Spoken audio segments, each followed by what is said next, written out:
ইরানে বিক্ষোভকারীদের হত্যা ও মৃত্যুদণ্ড কার্যকর করা হচ্ছে না এমন আশ্বাস পাওয়ার কথা জানিয়েছেন ট্রাম্প। তবে এখনও রয়েছে মার্কিন হামলার হুমকি।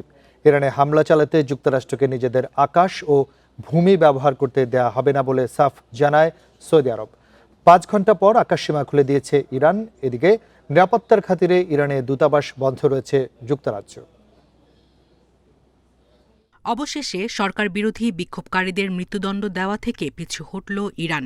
বুধবার ফক্স নিউজকে দেওয়া সাক্ষাৎকারে পররাষ্ট্রমন্ত্রী আব্বাস আরাকচি জানান, বিক্ষোভকারীদের ফাঁসি দেওয়ার কোনো পরিকল্পনাই নেই তেহরানের। না, এ ধরনের কোনো কিছু আমরা শুনিনি। আমাদের বিক্ষোভকারীদের ফাঁসি দেওয়ার কোনো পরিকল্পনা নেই, এ নিয়ে প্রশ্নই ওঠে না। তিনি আরও দাবি করেন, সহিংসতা দমনে সাধারণ বিক্ষোভকারীরা নয়, বরং সন্ত্রাসীদের বিরুদ্ধে লড়াই করেছে ইরান। আইএস স্টাইলে তারা সন্ত্রাসী কর্মকাণ্ড চালিয়েছে। তারা পুলিশদের জীবন্ত পুড়িয়ে মারে, শিরোচ্ছেদ করে ও সাধারণ মানুষের উপর গুলি চালায়। আমাদের লড়াই ছিল সেসব সন্ত্রাসীদের বিরুদ্ধে, বিক্ষোভকারীদের বিরুদ্ধে নয়। তারা চেয়েছিল মৃত্যুদণ্ড বাড়াতে, যাতে প্রেসিডেন্ট ট্রাম্প হস্তক্ষেপ করে। এটা ছিল একটি ইসরায়েলি চক্রান্ত।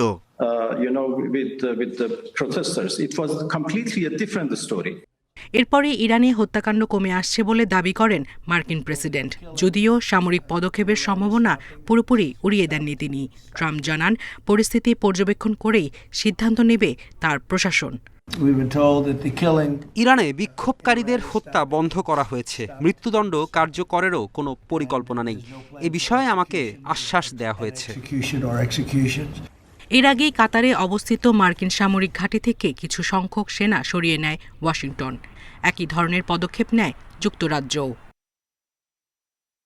মার্কিন হামলার শঙ্কায় সাময়িক আকাশসীমা বন্ধ করে ইরান। 5 ঘন্টা পর অবশ্য আবার তা খুলে দেওয়া হয়।